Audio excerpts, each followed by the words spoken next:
Open 1 packet of descaling agent. Empty 1 sachet into 1.2 liters of kettles. Stir to dissolve. Leave to stand for 5 minutes. In standby mode, keep pressing the buttons of power on and the caps. The machine will start the descaling process. Turn it up to steam position. The descaling indicator turns to flash slowly. The pump starts to work.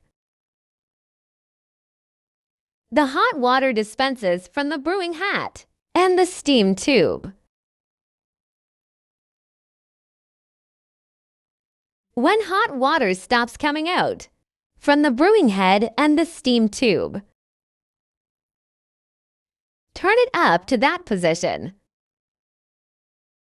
Next, clean the water tank.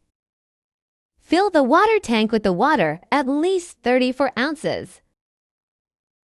Empty the containers. Turning up to hot water position. At that time, the indicator of power on and the discoloring indicator flashes.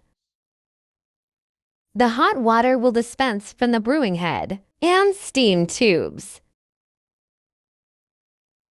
The hot water stops coming out from the brain head and the steamer tube. Then turn it up to the dot position.